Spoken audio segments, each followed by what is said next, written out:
పత్రికా మిత్రులందరికీ మన విలేకరుల సమావేశం వచ్చినందుకు స్వాగతం పలుకుతూ ఈరోజు పత్రికా విలేకరుల సమావేశంలో బీజేపీ రాష్ట్ర జాతీయ ప్రధాన కార్యదర్శిగా పనిచేసినటువంటి మురళీధరరావు గారు ప్రస్తుతం మధ్యప్రదేశ్ ఇన్ఛార్జ్ కూడా వారు ఈరోజు ప్రెస్ కాన్ఫరెన్స్లో మాట్లాడతారు. వేదిక మీద పరిచయం చేస్తాను. తర్వాత ముందు ప్రదీప్ గారు మాట్లాడినాక మురళీధరరావు గారు మాట్లాడతారు. శ్రీ మోహన్ రెడ్డి గారు గతంలో ఎమ్మెల్సీగా పనిచేశారు. చాలా సంవత్సరాల కాలం పాటు తెలంగాణ ప్రజా ఉద్యమంలో కీలక పాత్ర పోషించారు. ఉద్యోగ సంఘాలలో వారి యొక్క సమస్యల కోసం, ఉపాధ్యాయ సంఘాల సమస్యల కోసం నిరంతరం పోరాటం చేసినటువంటి వ్యక్తి.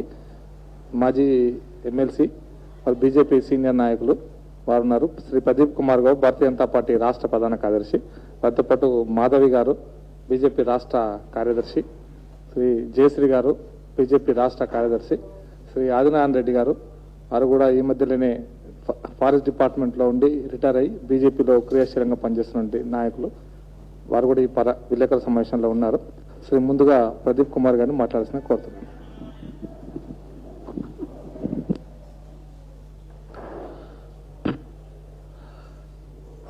పత్రికా సోదరులకు నమస్కారం. భారతీయ జనతా పార్టీ నిన్నటి రోజు ఇచ్చినటువంటి పిలుపు మేరకు ఈరోజు ఇప్పటి వరకు వచ్చినటువంటి సమాచారం ప్రకారం దాదాపు 30 జిల్లాలలో ఉద్యోగస్తుల యొక్క పిఆర్సీకి మద్దతుగా రాష్ట్ర ప్రభుత్వం పిఆర్సీని ఇవ్వడం లేనందుకు దానికి నిరసనగా, అదేవిధంగా నిరుద్యోగ సమస్యను పరిష్కరించాలని, నిరుద్యోగ భృతి ఎన్నికల తెల్లారి నుండి అధికారంలోకి వచ్చిన రోజు నుండి ఇప్పటి వరకు లెక్కగట్టి 72,000 నిరుద్యోగ భృతి ఇచ్చి నిరుద్యోగ భృతి ప్రోగ్రాన్ని ప్రారంభించాలని చెప్పేసి ఇవన్నిటిలో రాష్ట్ర ప్రభుత్వం విఫలమైంది, మోసం చేస్తుంది నిరుద్యోగులను, అదేవిధంగా ఉద్యోగస్తులను అని చెప్పేసి ఇచ్చినటువంటి పిలుపు గ్రాండ్ సక్సెస్ అయింది. రాష్ట్రంలో ఉన్నటువంటి ఉద్యోగస్తులకు, నిరుద్యోగులకు అందరూ కూడా సక్సెస్ చేసినటువంటి పార్టీ కార్యకర్తలందరికీ కూడా ఈ సందర్భంగా మేము ధన్యవాదాలు తెలియజేస్తున్నాం. ఈ యొక్క విషయం రాబో రోజుల్లో కూడా ముందుకు సాగుతుంది.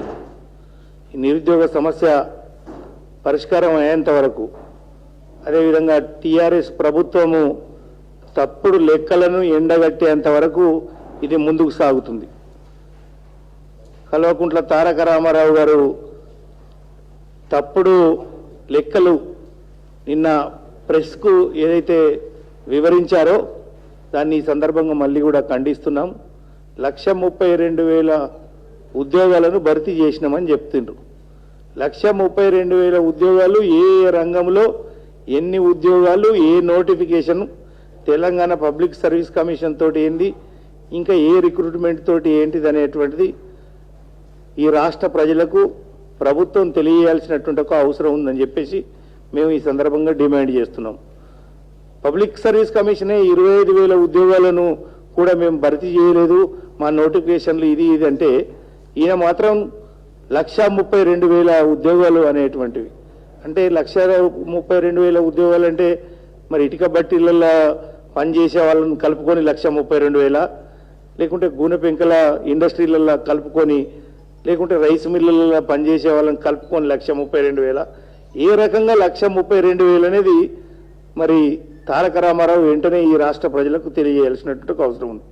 ఎమ్మెల్సీ ఎన్నికలను దృష్టిలో పెట్టుకొని ఈ తప్పుడు ప్రకటనలు, గత ఎన్నికల్లో ఇచ్చినటువంటి వాగ్దానాలను మళ్ళీ తెరపైకి తెచ్చి వీటిని చేస్తాము అనేటువంటిది ఏ విధమైనటువంటి అథెంటిక్గా చెప్పకుండా, కన్సల్ట్ మినిస్టర్ కూడా చెప్పకుండా భ్రమలలో ఈ రాష్ట్రంలో ఉన్నటువంటి ఉద్యోగస్తులను, అదేవిధంగా నిరుద్యోగులను భ్రమలలోకి నెట్టేసి 2 ఎమ్మెల్సీలు గెలుచుకునేందుకు చేస్తున్నటువంటి ఒక డ్రామా. కాబట్టి ఈ రాష్ట్ర ప్రజలు తప్పకుండా టీఆర్ఎస్ ప్రభుత్వం యొక్క మోసాలను, తప్పుడు ప్రచారాలను గ్రహిస్తారు. గతంలో జరిగినటువంటి దుబ్బాక కావచ్చు, జిహెచ్ఎంసీ ఎన్నికలు ఏ విధంగానైతే అఖండ మెజారిటీ తోటి భారతీయ జనతా పార్టీకి పట్టం కట్టారో అంతకు రెట్టింపు మెజారిటీ తోటి రేపు రాబో 2 ఎమ్మెల్సీలలో కూడా భారతీయ జనతా పార్టీకి ఈ యొక్క ఉద్యోగస్తులు కావచ్చు, నిరుద్యోగులు కావచ్చు, గ్రాడ్యుయేట్స్ కావచ్చు, ఈ రాష్ట్ర ప్రభుత్వపు యొక్క మోసపు వైఖరికి పూర్తిగా విసుగు చెంది భారతీయ జనతా పార్టీని రేపు గెలిపియబోతుందని చెప్పేసి తెలియజేస్తున్నాం. ఇప్పటికైనా నిరుద్యోగులకు కావచ్చు, ఉద్యోగస్తులకు కావచ్చు, మీరు ఏం చేస్తారో చేసేటువంటిది ప్రారంభం చేసి చెప్పాలని చెప్పేసి మేము డిమాండ్ చేస్తున్నాం. ఉటికినే చెప్పేశారు, ఒకటి కమిటీ వేసి 7% 5 ఫిట్మెంట్. ఏది ఫిట్మెంట్? ఎందుకు దాన్ని పెంచి చేస్తారు? సార్కు ఉద్యోగస్తుల మీద చాలా ప్రేమ ఉంది అని కొడుకొచ్చి చెప్పడం, ఈ డ్రామా అంతా మొత్తం కూడా ఒకప్పుడు నడిచింది. కానీ మీ డ్రామాలన్నీ కూడా రాష్ట్ర ప్రజలందరూ చూసిండ్రు. ఏ డ్రామా వేసినా కూడా ఈ రాష్ట్ర ప్రజలు నమ్మేటందుకు సిద్ధంగా లేరు. వాస్తవంగా మీరు ఏమి చేస్తారో ఈ రాష్ట్ర ప్రజలకు అది కరెక్ట్ గా చెప్తే తప్ప రాష్ట్రంలో ఎవరు కూడా మోసపోయేందుకు సిద్ధంగా లేరు అని చెప్పేసి రాష్ట్ర ప్రభుత్వాన్ని హెచ్చరిస్తూ ఈ ఉద్యమాన్ని మేము ప్రజల దగ్గరికి ఇంకా ముందుకు తీసుకుపోతాం. ఉద్యోగస్తులకు కావచ్చు, నిరుద్యోగులకు కావచ్చు, న్యాయం జరిగేంత వరకు భారతీయ జనతా పార్టీ రాష్ట్ర శాఖ వాళ్ళకు అండగా ఉండి ఉద్యమాన్ని కొనసాగిస్తుందని చెప్పి తెలియజేస్తున్నాం. శ్రీ మురళీధరరావు గారు మాట్లాడతారు. మీడియా మిత్రులందరికీ స్వాగతం. ఈరోజు పార్లమెంటు సమావేశాలు ఢిల్లీలో ప్రారంభమైనాయి. రాష్ట్రపతి 2 సభలను ఉద్దేశించి ప్రసంగించేటువంటి కార్యక్రమం ఏదైతుందో ఇది మన ఆనవాయితీ. రాష్ట్రపతి ప్రసంగం పార్టీల ఆధారంగా, పార్టీ రాజకీయాల ఆధారంగా చూసేటువంటి అలవాటు ఉండకూడదు అని బీజేపీ ఎప్పుడూ చెప్తూ వస్తున్నది. ప్రజాస్వామ్య వ్యవస్థ పట్ల, పార్లమెంటరీ వ్యవస్థ పట్ల ప్రజల్లో విశ్వాసం, గౌరవం పెరగాల. అందుకని రాష్ట్రపతి ప్రసంగానికి సరిపోయేంత గౌరవాన్ని ఇవ్వాలా, ఆదరించాలా, వినాలా. వినగానే ఏ పార్టీకి, ఏ పార్టీ రాజకీయాలకు నష్టం వచ్చేదేం లేదు. కానీ ఈరోజు పార్లమెంటును బహిష్కరించాలా అనేదైతే నిర్ణయం 16 పార్టీలు, ఆ తర్వాత 2 స్వతంత్రంగా పార్టీలు నిర్ణయించుకున్నాయో, ఇది పార్లమెంటరీ వ్యవస్థను అగౌరవపరచడమే అని బీజేపీ భావిస్తున్నది. ఇది భారతీయ జనతా పార్టీకి జరిగిన అవమానము లేదా మోదీ గారి ప్రభుత్వాన్ని అవమానిస్తున్నది అనేది కాదు. ఇది పార్లమెంటరీ వ్యవస్థను అవమానిస్తున్నది. ఈ పరంపర, ఈ పద్ధతి ప్రజల్లో పార్లమెంటరీ వ్యవస్థ పట్ల ఏదైతే విశ్వాసం పెరగాలనో దానికి సహకరించదు. ప్రభుత్వాలు మారుతుంటాయి, పార్టీలు ప్రభుత్వాలను అనేక పార్టీలు నడుపుతుంటాయి. రాష్ట్రాల్లో కానీ కేంద్రంలో కానీ ఒకటే పార్టీ 100 సంవత్సరాలు ప్రభుత్వం నడపదు. కాబట్టి పద్ధతులను అలవర్చుకునే ముందు పరంపర పట్ల సరైనటువంటి అవగాహన ఉండాలా, దృక్కోణం ఉండాలా అని భారతీయ జనతా పార్టీ ప్రతిపక్షాలను హెచ్చరిస్తున్నది. రెండో ప్రముఖమైనటువంటి విషయం,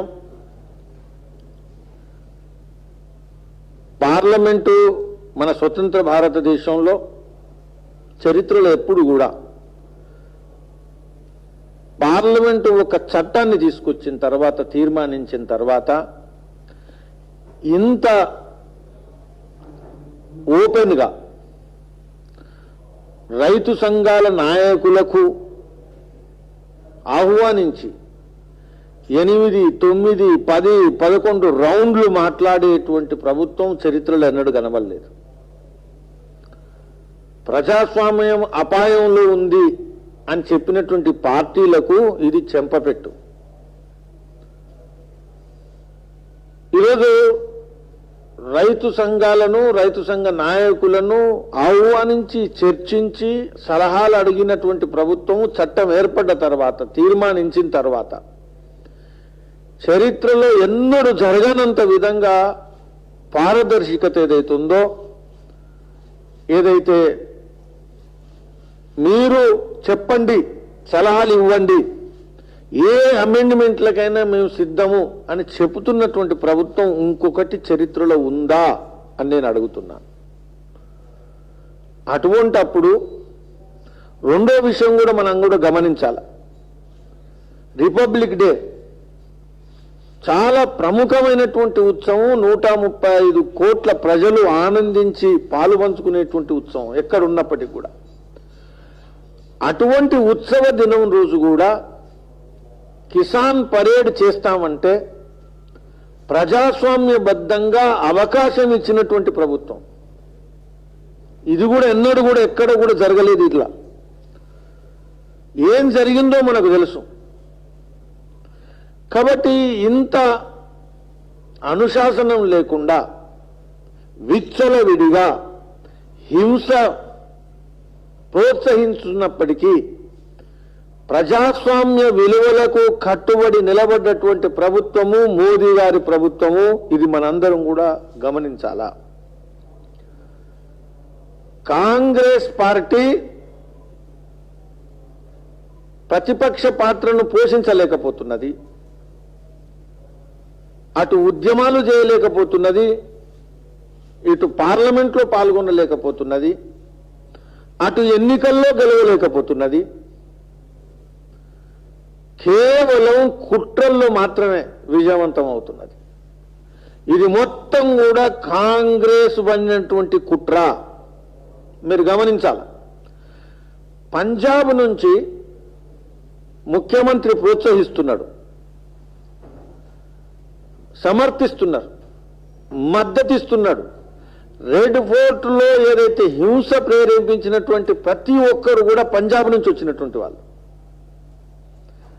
గ్యాంగ్స్టర్స్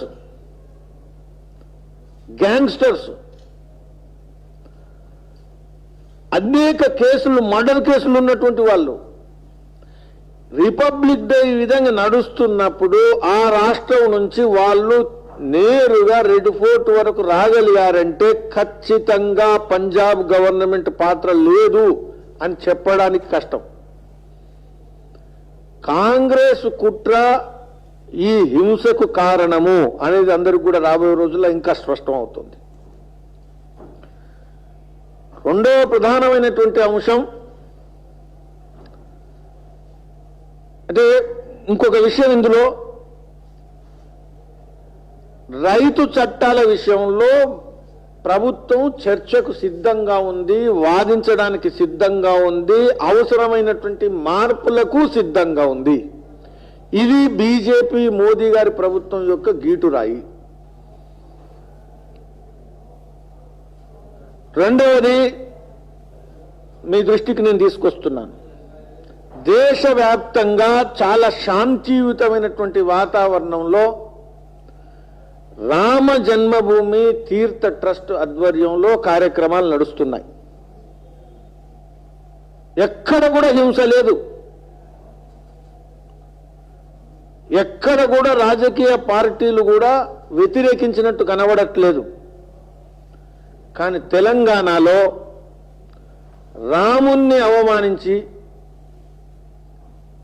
రామ మందిరాన్ని ప్రశ్నించి నాయకులు టీఆర్ఎస్ వాళ్ళు ముందుకొస్తున్నారు. దేశంలో ఎక్కడ లేని సాహసం టీఆర్ఎస్ పార్టీ చేస్తున్నది. ఖబర్దార్, దమ్ముంటే చీకటి యుద్ధం చేయకండి, షాడో బాక్సింగ్ చేయకండి. చిన్న చిన్న నాయకులు రోడ్డు మీద పెట్టి ప్రశ్నించడం ఇది కాదు. దమ్ముంటే ముందుకు రండి. రాముని విషయంలో ప్రశ్నిస్తే తెలంగాణలో ఉనికి ఉండదు, భవిష్యత్తు ఉండదు. రాముడు నడిచినటువంటి నేల తెలంగాణ నేల, రాముడు నివసించినటువంటి నేల గోదావరి, సీతమ్మ రాత్రి పగళ్ళు ఉండేటువంటి వనము దండకారణ్యం. ఇది తెలంగాణకు హృదయస్థలి. రాముణ్ణి మర్చిపోయేటువంటి ప్రసక్తి తెలంగాణలో జరగదు. రాముణ్ణి మరపడానికి ప్రయత్నిస్తే, ప్రశ్నించడానికి ప్రయత్నిస్తే రాజకీయాల్లోనే కాదు సామాజిక జీవితంలో కూడా ఉనికి ఉండదని చెప్తున్నాను. భారతీయ జనతా పార్టీ రామ జన్మభూమి విషయంలో, రామ మందిరం విషయంలో దేశవ్యాప్తంగా ముస్లింలు, క్రిస్టియన్లు, హిందువులు, అన్ని వర్గాల వాళ్ళు అందరూ కూడా విరాళాలు ఇస్తున్నారు, స్వచ్ఛందంగా ఇస్తున్నారు, పార్టీలకు అతీతంగా ఇస్తున్నారు, పార్టీల నాయకులు కూడా ఇస్తున్నారు, కాంగ్రెస్ నాయకులు కూడా, టీఆర్ఎస్ నాయకులు కూడా దొంగచాటుకు ఇస్తున్నారు. ఎందుకంటే నాయకునికి భయపడుతున్నారు. భారతీయ జనతా పార్టీ ఈ యొక్క వైఖరిని ఖండిస్తున్నది, దీన్ని ఎదుర్కోవడానికి సిద్ధంగా ఉంది. ముఖ్యమైనటువంటి విషయం, నేను ఇంతకుముందు కూడా charge sheet versus fact check ఈ టైప్లో నేను మాట్లాడుతున్నాను. ప్రైవేట్ ఎడ్యుకేషన్ స్కూల్స్ విషయంలో మాట్లాడాను, ధరణి విషయంలో మాట్లాడాను, హయ్యర్ ఎడ్యుకేషన్ విషయంలో నేను మాట్లాడాను. ఇప్పటి వరకు 2 వైస్ ఛాన్సలర్ నియమించిన తర్వాత మళ్ళా పెరాలిసిస్ వచ్చింది. కేసీఆర్ ప్రభుత్వం పెరాలిసిస్ ప్రభుత్వము. కేసీఆర్ ప్రభుత్వంతో నిర్ణయాలు ఫిట్స్ వచ్చినట్టు మాత్రమే నడుస్తున్నాయి. నిన్న కొన్ని రోజుల నుంచి చర్చ స్టార్ట్ అయింది. ఇప్పుడు పిఆర్సీ, పే రివిజన్ కమిషన్ ఏదైతుందో, మామూలుగా ఎంత సమయంలో అయితే రావాలో అంతకన్నా లేటుకు వచ్చింది. 2 సంవత్సరాలు లేటుకు ఉంది. కరోనా ఒకవైపు బాధిస్తుంటే ఈ యొక్క రాష్ట్ర ప్రభుత్వం పే రివిజన్ కమిషన్ పట్ల వ్యవహరిస్తున్న తీరు ఏదైతుందో ఇది ఇంకొక వైపోయినటువంటి రెండో కరోనా. ఇది కరోనాకు ఇది హయ్యర్ స్ట్రెయిన్ ఇప్పుడు వస్తుంది కదా, యూకే నుంచో అక్కడి నుంచి ఇక్కడి నుంచో. ఇది కేసీఆర్ కరోనా ఈ ఉద్యోగస్తులకు ఇబ్బంది పెడుతున్నది. మీరు 7.5% ఫిట్మెంట్ అనేటువంటి విషయం ఇప్పటి వరకు ఇంత తక్కువ ఫిట్మెంట్ డిక్లేర్ చేసింది ఇంతకుముందు ఒకటేసారి. 1974లో 5% రికమెండ్ చేసింది ఫిట్మెంట్, యాక్సెప్ట్ చేసింది కూడా 5%. 1974లో. అప్పటి నుంచి ఇప్పటి వరకు ఇంత లోయెస్ట్ ఫిట్మెంట్ డిక్లరేషన్ ఏ పిఆర్సీ కమిషను మన తెలుగు రాష్ట్రానికి చేయలేదు.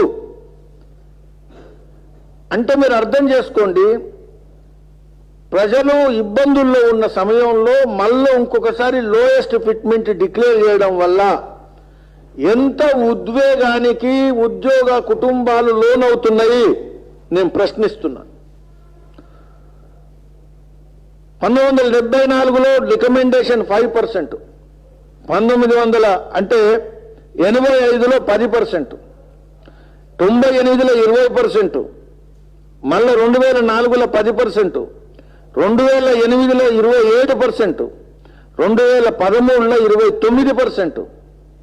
అంటే 7 సంవత్సరాల క్రితం, 5 సంవత్సరాల క్రితం డిక్లేర్ చేయాలా, 5 సంవత్సరాల తర్వాత 2 సంవత్సరాలు లేటు. 2013 అంటే 18కి రావాలా, 18 జూలై. అటువంటిది ఇంతకుముందు 29% ఫిట్మెంట్ డిక్లేర్ చేస్తే 7.5% ఈసారి డిక్లేర్ చేసిండ్రు. మిత్రులారా, ఇంతకుముందు ప్రభుత్వం 29% ఫిట్మెంట్ రికమెండేషన్ అయితే 43% యాక్సెప్ట్ చేసింది పోయినసారి 2013లో. అంతకుముందు 25% రికమెండ్ చేస్తే 39% యాక్సెప్ట్ చేసింది.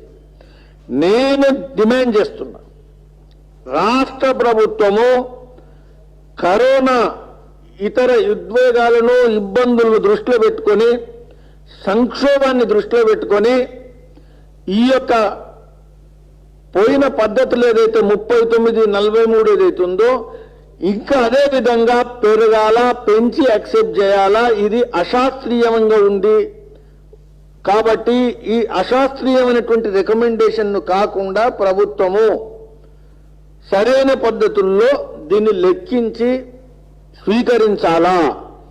ఏ విధంగానైతే 39, 43 పెంచి చేసినలో అంతే విధంగా గణనీయంగా పెంచి యాక్సెప్ట్ చేయాల్సిన బాధ్యత రాష్ట్ర ప్రభుత్వానికి ఉంది. విద్యుత్ రంగంలో విద్యుత్ ఉద్యోగుల విషయంలో నేను అన్ని మీ అందరికీ కూడా ప్రతి ఆర్గ్యుమెంట్కు నేను ఎందుకు ఈ విధంగా వచ్చాను అనేటువంటి విషయం నేను చాలా స్పష్టంగా మీ కమిషన్ రిపోర్ట్లో ఉండేటువంటి తప్పులను ఎత్తి చూపుతూ ఈ యొక్క పాయింట్స్ నేను తయారు చేయడం జరిగింది. విద్యుత్ ఉద్యోగులకు 2018లో కమిటీ 22 నుంచి 24 వరకు సిఫార్సు చేయగా 2014 ఎంత శాతం ఇచ్చారని గౌరవ ముఖ్యమంత్రి ప్రభాకర్ రావు గారిని అడగగా వారు చెప్పిన 30% కంటే ఎక్కువగా తానే స్వయంగా 35% ప్రకటించడం జరిగింది. ఉద్యోగులు అంటే విద్యుత్ ఉద్యోగులు చాలా హర్షించాల్సినటువంటి వ్యక్తులు, ఉపాధ్యాయులు ఈ సమాజానికి రాష్ట్రానికి నష్టం చేస్తున్న వాళ్ళు కాదు. కాబట్టి వాళ్లకు కూడా అదే విధంగా మేలు చేయాలా అనేటువంటి విషయం చెప్పాల్సిన అవసరం ఉంది. ఉద్యోగుల జీతాల పైన ఎక్కువ ఖర్చు చేస్తున్నటువంటి రాష్ట్రాలు ఏవేవి అని తీస్తే ఇందులో ఉంది మన దగ్గర. తెలంగాణ 1వ స్థానంలో లేదు, ప్రచారం తప్పు చేస్తున్నారు. జీతాల మీద ఎక్కువ ఖర్చు చేస్తున్న రాష్ట్రం తెలంగాణ నంబర్ 1 కాదు, తెలంగాణ నంబర్ 4లో ఉంది. ఒక సర్ప్లస్ స్టేట్ను ఈరోజు అప్పుల స్టేట్గా మార్చిన రాష్ట్ర ప్రభుత్వము ఈ పే కమిషన్లో ఒక కారణంగా పేర్కొంది అప్పులు ఎక్కువైనాయని. రాష్ట్ర ప్రభుత్వం ముఖ్యమంత్రిని అడుగుతున్నా, ఒకవేళ అప్పులు గనక ఎక్కువైతే మరి వాదించద్దు. అసెంబ్లీలో వాదిస్తున్నారు, ఈ అప్పులు అడక తినడానికి చేసినవి కాదు, ఉత్పత్తులను పెంచడానికి చేసినాయని, ఇండస్ట్రియల్ అవుట్పుట్ పెంచడానికి చేసినాయని, ఆర్థిక శక్తిగా ఎదగడానికి చేసినటువంటి అప్పులని, చాతగాక బ్రతకలేక బ్రతకడం కోసం చేసిన అప్పులు కాదు అని వాదించినటువంటి రాష్ట్ర ప్రభుత్వము మరి అటువంటప్పుడు మన ఆర్థిక సామర్థ్యము, ఆర్థిక స్థితిగతులు పెరుగుతున్నప్పుడు, ఆర్థిక ఉత్పత్తులు పెరుగుతున్నప్పుడు, ఆర్థిక శక్తిగా రాష్ట్రం ఎదుగుతున్నప్పుడు జీతాలు చేస్తున్నటువంటి వాళ్ళు ఉద్యోగులకు ఎందుకు అప్పుల కారణంగా నష్టం చూపెడుతున్నారు, ఎందుకు వాళ్ళని పెంచకూడదు అనేటువంటి విషయం నేను ప్రశ్నిస్తున్నాను మిత్రులారా. అందుకని అప్పుల విషయం డెఫిసిట్ బడ్జెట్ అని లేకపోతే అవ్వని ఇవ్వని మాట్లాడడానికి అధికారం లేదు. ఎందుకంటే అప్పుల విషయంలో ప్రభుత్వం ఆన్ రికార్డ్ ఇచ్చిన ఆర్గ్యుమెంట్ ఉంది. కాబట్టి అప్పుల సాకు చెప్పి ఉద్యోగాలు చేస్తున్నటువంటి వాళ్ళ యొక్క కడుపు మీద కొట్టేటువంటి పని టీఆర్ఎస్ ప్రభుత్వము, కేసీఆర్ ముఖ్యమంత్రి గారు చేస్తున్నారు, చేయకూడదు. జాగ్రత్త. హౌస్ రెంట్ అలవెన్స్ మీరందరూ కూడా గమనించాలా. హౌస్ రెంట్ అలవెన్స్ లో 4-5 కేటగిరీలు ఉన్నాయి. 30%, 20%, 14.5%, 12%, 4 స్లాబ్స్ ఉన్నాయి. ప్రస్తుతం వాళ్లను తగ్గించింది స్లాబ్లు. మీరు అర్థం చేసుకోండి, 30% స్లాబ్ అని తీసుకొచ్చి 24%కి పట్టుకొచ్చిండ్రు. అంటే ఏమన్నా కోవిడ్ వచ్చిందని హౌస్ రెంట్ తగ్గినాయా ఎవరికన్నా? అటువంటప్పుడు కేటీఆర్, కేసీఆర్ వీళ్ళందరూ కూడా మొదలు బజార్లో ఉండాలా. వాళ్ళకో రూలు, మంత్రులకో రూలు, వాళ్ళ కుటుంబ సభ్యులకో రూలు. ఈ తెలంగాణలో కష్టపడి పనిచేస్తున్నటువంటి ఉద్యోగాలు చేస్తున్న ఇంకో రూలు. ఇది మంచిది కాదు. 30% నుంచి 24%, 20% నుంచి 17% స్లాబ్, 14.5 నుంచి 13%, 12% నుంచి 11%. స్లాబ్ రేట్లు ఏదైతే తగ్గించిందో ఇది అన్యాయం. ఇది పిఆర్సీ చేసినటువంటి అన్యాయం. ఇది అత్యాచారం. ఇది దినంలో మధ్యాహ్నం రోజు సూర్యుడు దగదగ మెరుస్తుంటే చేసినటువంటి అత్యాచారం ఉద్యోగుల మీద ఈ పిఆర్సీ కమిషన్. కాబట్టి మిత్రులారా, ఇది భారతీయ జనతా పార్టీ వ్యతిరేకిస్తున్నది. మేము పబ్లిక్ లో మాట్లాడుతాం. పిఆర్సీని మీరు గుర్తుపెట్టుకోవాలా. చెప్పులు కూడా ఉండే పరిగెత్తుంటూ వెళ్తే కేంద్ర ప్రభుత్వ ఉద్యోగుల మాదిరిగా గ్రాట్యుటీ ఏదైతుందో 20 లక్షలు ప్రకటించాలా? గుజరాత్లో 20 లక్షలు ఉంది. కేవలం కేంద్ర ప్రభుత్వం అనే కాదు, యూపీలో కూడా 20 లక్షల గ్రాట్యుటీ ఇస్తున్నారు. కాబట్టి తెలంగాణ అభివృద్ధి చెందిన రాష్ట్రం, తెలంగాణ బాగా మేటైనటువంటి రాష్ట్రం, నీవు రాష్ట్ర ప్రభుత్వం నడుపుతున్నప్పుడు ఇంకా ఎదుగుతున్న రాష్ట్రం. అటువంటప్పుడు ఉద్యోగస్తులకు గ్రాట్యుటీ సెంట్రల్ గవర్నమెంట్తో సమానంగా ఇతర గుజరాత్, ఉత్తరప్రదేశ్ ఇచ్చినట్టుగా ఎందుకు ఇవ్వకూడదు అని నా సూటి ప్రశ్న. మీరందరూ కూడా ఇంకోటి గుర్తుపెట్టుకోవాలా. ఈ తెలంగాణ అప్పుల గురించి మీకు చెప్పినాను.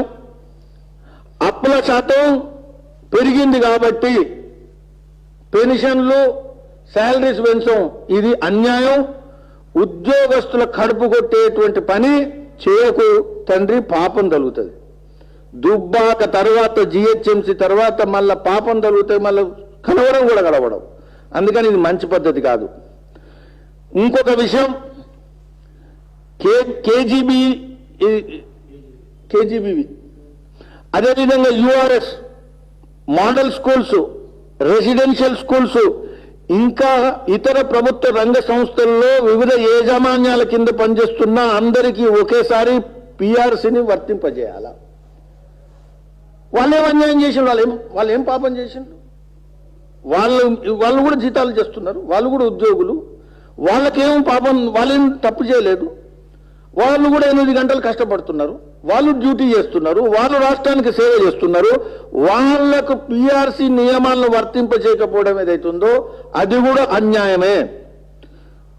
ఇంకా ఇంతకుముందు మాట్లాడారు, ఈ రాష్ట్రంలో నిరుద్యోగం ఒక పక్క అయితే దోపిడీ ఇంకొక వైపు, కాంట్రాక్టు ఎంప్లాయీస్ పేరు మీద దోపిడీ, నిలువు దోపిడీ నడుస్తుంది.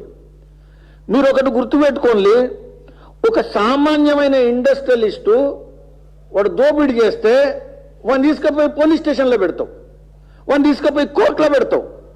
ప్రభుత్వమే దోపిడీ చేస్తే నేను ఎక్కడ పెట్టాలా? కాంట్రాక్ట్ల మీద అనేక సంవత్సరాల నుంచి రెండో రకపు జీతగానిగా, ఉద్యోగినిగా విపరీతమైనటువంటి తగ్గింపు శాలరీల మీద పనిచేసేటువంటి పని ఏదైతుందో ఇది నిలువు దోపిడీ, నిండు దోపిడీ. ఇది ప్రతిరోజు సంవత్సరాల తరబడి ప్రభుత్వం పేరు మీద చేస్తున్న దోపిడీ. కాబట్టి వీళ్ళని రెగ్యులరైజ్ చేయకుండా, వాళ్లకు శాలరీ స్కేల్ రాకుండా ఏదైతుందో అది అన్యాయం. నగదు రహిత లేకుండా వైద్యం ఏదైతుందో అది ప్రభుత్వం బాధ్యత. గవర్నమెంట్ ఎంప్లాయీస్ కు హెల్త్ ఫెసిలిటీస్ లేకపోవడం ఏదైతుందో, వాళ్ళ బేసిక్ నుంచి 1% కట్ చేయడం చెప్పుడు ఏదైతుందో ఇది మూర్ఖత్వం. పెన్షనర్స్ కూడా 1%. కాబట్టి హెల్త్ విషయం ఏదైతుందో ఇది సామాన్యంగా సున్నితమైనటువంటి విషయం. ఇలాంటి సున్నితమైనటువంటి విషయంలో ప్రభుత్వం బాధ్యతారాహిత్యంగా ప్రవర్తించడం ఏదైతుందో ఇది మంచి పద్ధతి కాదు. ఇది బ్రిటిష్ ప్రభుత్వం కాదు, ఇది నిజాం ప్రభుత్వం కాదు. ఇది ప్రజలు ఎన్నుకున్నటువంటి, ప్రజల కోసం పనిచేస్తున్నటువంటి, ప్రజలు మాది అని భావించాల్సిన ప్రభుత్వం ఈ విధంగా ఆరోగ్యం విషయంలో వ్యాపారం చేయడం ఏదైతుందో ఇది సరాసరి గలత్ తప్పు అని నేను చెప్తున్నాను. కేంద్ర ప్రభుత్వ ఉద్యోగుల ఆరోగ్య పథకం సిజిహెచ్ఎస్ మాదిరిగా నగదు రహిత వైద్యం, మాది అందరికన్నా ఆయుష్మాన్ భారత్ లేకుంటేనే మాది బాగుంటుంది ఆరోగ్యశ్రీ అని చెప్పినోళ్ళు, ప్రపంచంలోనే మేము వెల్ఫేర్ గవర్నమెంట్ అంటే ఏందో చూపిస్తామన్నోళ్ళు, ఉద్యోగస్తులను నీకోసం పనిచేస్తున్న వాళ్ళని కాపాడుకోలేని ప్రభుత్వము ఇంకా నువ్వు ప్రపంచంలో ఏం చూపెడతావు?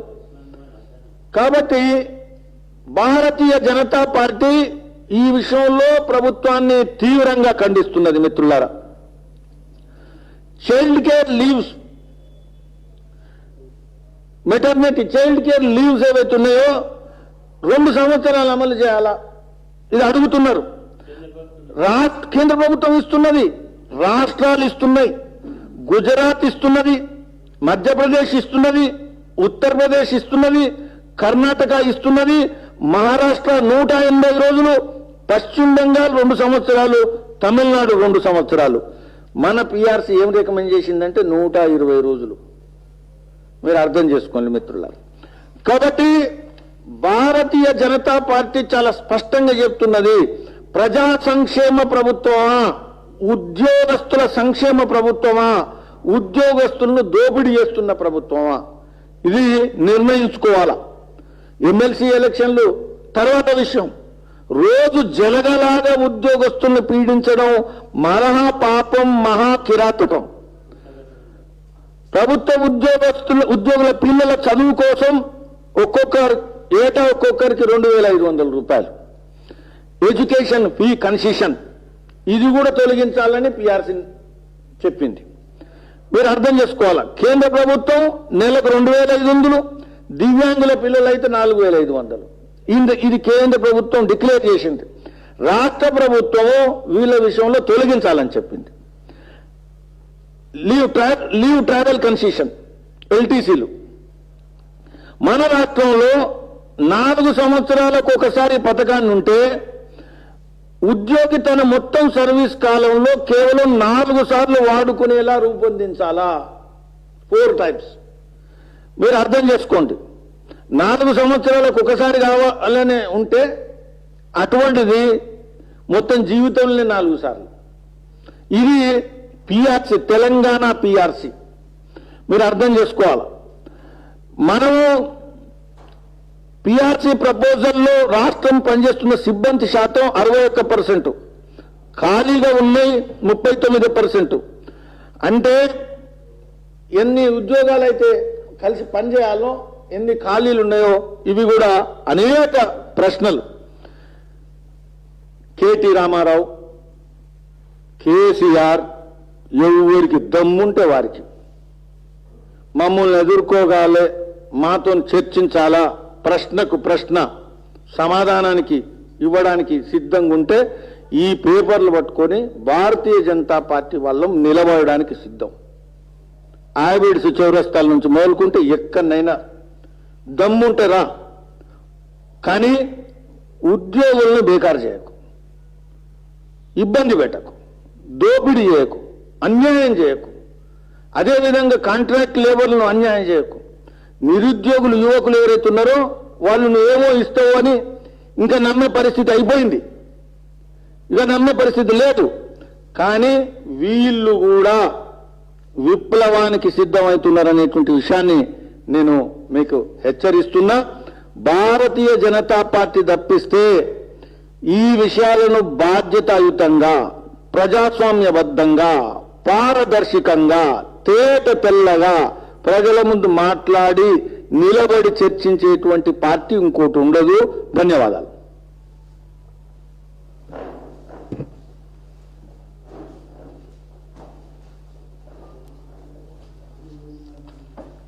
ఏమైనా అడగాల?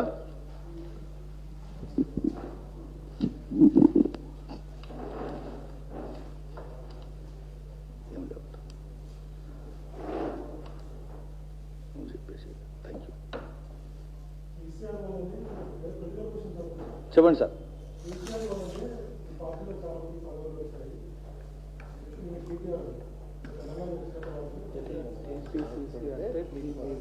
టీపీసీసీ అంటే టీమ్ అది, టీబీజేపీ అంటే టీమ్ అది. మామూలుగానే టీబీజేపీ అయింది, మామూలుగానే టీపీసీ అయింది.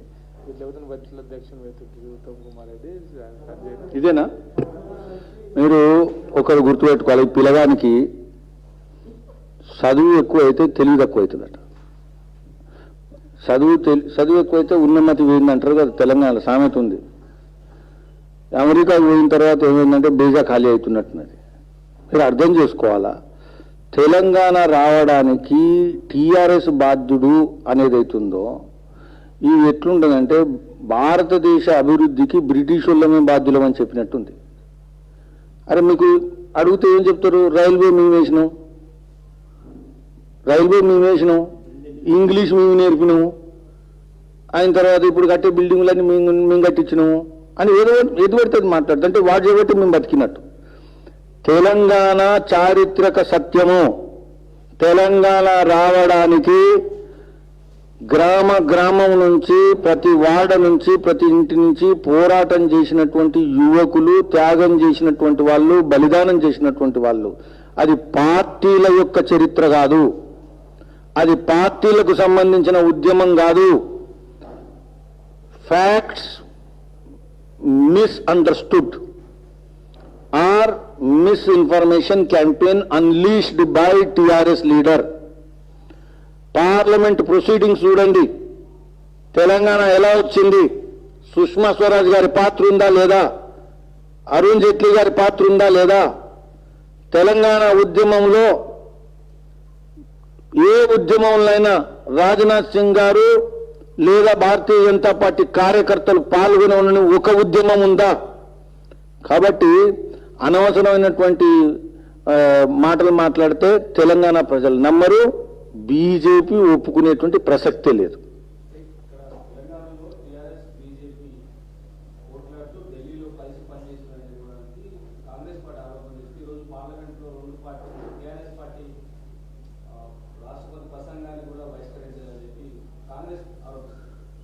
ఇప్పుడు ఒకరు గుర్తుపెట్టుకోండి, కాంగ్రెస్ చేసిన పనులన్నీ టీఆర్ఎస్ చేస్తుందా లేదా అని వాళ్ళిద్దరు మాట్లాడుకోవాలి. ఇప్పుడు కాంగ్రెస్ కూడా కుటుంబం మీద ఆధారపడ్డది కాబట్టి మా లెక్కనే ఉండాలంటే వీళ్ళు కూడా కుటుంబం లెక్కనే ఆధారపడ్డారు. వాళ్ళది ఒక కుటుంబ పార్టీ, వీళ్ళది ఒక కుటుంబ పార్టీ. వాళ్ళిద్దరు పోటీలు ఉన్నారు. నువ్వు ఇంకా నేను ఉన్నట్టు నేను నల్లగా ఉన్నా, నువ్వు నల్లగా లేవు, నువ్వు తెల్లగా ఉన్నా, తెల్లగా లేదు, నేను పొడుగున్నా, పొడుగు లేను మాట్లాడుకొని అది సంబంధం లేదు. భారతీయ జనతా పార్టీ రాజకీయంగా టీఆర్ఎస్ ను వివేదిస్తున్నది. Bharatiya Janata party ప్రశ్నిస్తున్నటువంటి party, దమ్మున్నటువంటి party, అమ్ముడు పోనటువంటి పార్టీ, కోర్టులు లేనటువంటి పార్టీ, కాంట్రాక్ట్లకు ఆశపడినటువంటి పార్టీ కేవలం బీజేపీ మాత్రమే. రాబోయే రోజుల్లో కూడా ఈ ప్రజలు అర్థం చేసుకుంటారు.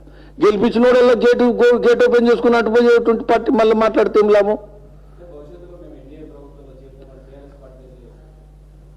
అఫీషియల్ న్యూసా?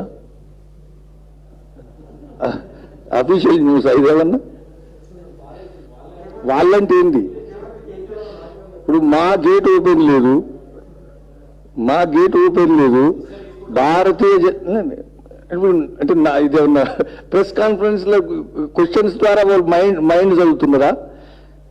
భారతీయ జనతా పార్టీకి రాజకీయ ప్రత్యర్థి, రాజకీయ వ్యతిరేకి, రాజకీయ పోరాటం చేస్తున్నటువంటి ఏదైతుందో తెలంగాణలో టీఆర్ఎస్ ప్రభుత్వం. మేము టీఆర్ఎస్ ప్రభుత్వం గద్దె దింపేంత వరకు భారతీయ జనతా పార్టీ ప్రత్యామ్నాయం అని విశ్వసిస్తున్నాం, పనిచేస్తున్నాం. ఇది టీఆర్ఎస్ ఏదైతుందో ప్రభుత్వం, మేము ప్రభుత్వానికి వ్యతిరేకంగా ప్రతి ఇంచు మీద పోరాటం చేస్తున్నాం. అయిన తర్వాత టీఆర్ఎస్ ను ఓడియాలనుకున్న ప్రతి ఓటరు ఈరోజు బీజేపీకే ఓటేస్తున్నాడు. ఇంకా వేరే డౌట్ లేదు ఎక్కడ. రెండు విషయాలు స్పష్టం. ఈరోజు తెలంగాణలో ప్రభుత్వం ఎవరిది అంటే టీఆర్ఎస్ది. దానిలో మార్చడానికి ఏం లేదు, నేను కూడా మార్చడానికి ఏం లేదు. ప్రభుత్వం టీఆర్ఎస్ది. టీఆర్ఎస్ ప్రభుత్వానికి వ్యతిరేకంగా పోరాటం చేస్తున్నటువంటి పార్టీ తెలంగాణలో ఏదంటే అది బీజేపీయే. అందుకనే టీఆర్ఎస్ ను ఓడించాలనుకున్న ప్రతి ఓటరు, లేకపోతే మీకు ఏం సమాధానం? మాకు అంతకుముందు 10% ఓటు వచ్చింది, 20% ఓటు వచ్చింది, ఇలా 40% ఓటు వచ్చింది, ఎట్లొచ్చింది? ఓడించాలనుకున్న వాళ్ళందరూ కూడా బీజేపీయే ఓడించగలుగుతుంది, బీజేపీ ద్వారానే పోతాము అని అనుకుంటున్నారు కాబట్టి బీజేపీ పెరుగుతున్నది. కాబట్టి నాగార్జున సాగర్ కానీ అది ఏ సాగర్ కానీ రాబోయేటువంటి రోజుల్లో పట్టభద్రుల నియోజకవర్గం అయినా, నాగార్జున సాగర్ అయినా, మున్సిపాలిటీలైనా అన్ని కూడా భారతీయ జనతా పార్టీనే టీఆర్ఎస్ను ఓడిస్తుంది. ఎట్లా కాదా, నువ్వు నన్ను రెచ్చగొడుతున్నావా? ఇంకోటి, నన్ను రెచ్చగొట్టిన ప్రతిసారి ప్రజలను అవమానిస్తున్నట్టు ఫీల్ అవుతున్నారు. మీరు గుర్తుపెట్టుకోవాలా. మీరు మా చేతగాని పార్టీ 2% పార్టీ అన్నారు, 3% పార్టీ అన్నారు, అసెంబ్లీలో 1 సీటే వచ్చిందన్నారు. అన్నారా లేదా? అంటే ఒకటి, పార్టీలు వాటికే గ్రేట్ కాదు. ఎప్పుడు పార్టీలు సిద్ధాంతాల కారణంగా, పోరాటాల కారణంగా ప్రజలు స్వీకరిస్తారు. టీఆర్ఎస్కి ఏముంది? 0 పార్టీ కాదు వెనకట. ఇవాళ హీరో పార్టీ అయింది, మళ్ళీ రేపు 0 పార్టీ అవుతుంది.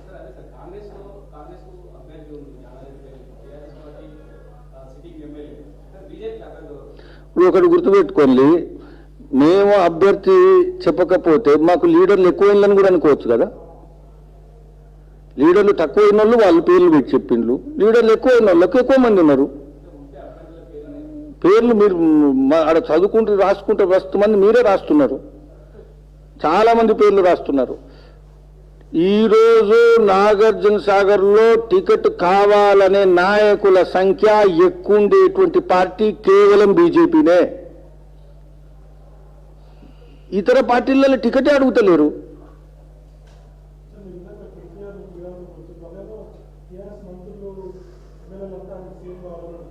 ఇప్పుడు నేను పిల్లగానితో ఎందుకన్నా అంటే, పిల్లగాడి లెక్క మాట్లాడుతుండు కాబట్టి పిల్లగాడన్నా. ఆయన వయసు వచ్చినోడు కాదనుకునేవు, ఆయన అడల్టు. అర్థమైందా? కాకపోతే పిల్లగాడి లెక్క మాట్లాడుతున్నాడు. ఇప్పుడు చరిత్ర పుస్తకం ఉంది, అసెంబ్లీ ప్రొసీడింగ్స్ ఉన్నాయి, పార్లమెంటరీ రికార్డ్స్ ఉన్నాయి. మొదలు తీసుకొని యూట్యూబ్లో చూసుకోమను. చూసుకున్న తర్వాత తెలంగాణ వచ్చింది, బీజేపీ లేకుంటే వచ్చింది తెలంగాణ. ఏమేమి మాటలు! అందుకని పిల్లగాడు ఉన్నా.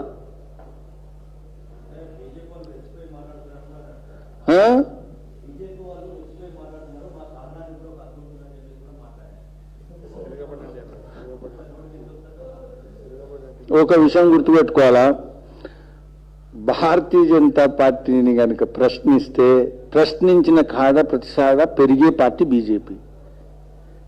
నీకేం దమ్ముందో చూసుకో, ప్రశ్నించు. నువ్వు తక్కువ రెచ్చగొడుతున్నావా? నా కార్యకర్తల మీద లాఠీలు కొడుతున్నావు, నా కార్యకర్తలను తలబగల కొడుతున్నావు, నా కార్యకర్తలు హాస్పిటల్లో పడాల్సి వస్తున్నది, నా కార్యకర్తలను పోలీస్ స్టేషన్లో పెడుతున్నావు, నా కార్యకర్తలను కార్యక్రమాలు చేయకుండా చేస్తున్నావు, పర్మిషన్లు ఇవ్వట్లేదు ఎక్కడ, ప్రజాస్వామ్యబద్ధమైనటువంటి. కాబట్టి భారతీయ జనతా పార్టీ భయపడేటువంటి పార్టీ కాదు. తెలంగాణలో చరిత్ర ఉండేటువంటి పార్టీ, పోరాటాల చరిత్ర. ప్రాణాలకు భయపడకుండా పోరాటం చేసినటువంటి కార్యకర్తలు కలిగినటువంటి పార్టీకి చరిత్ర ఉందంటే అది బీజేపీనే తెలంగాణలో. Okay, thank you.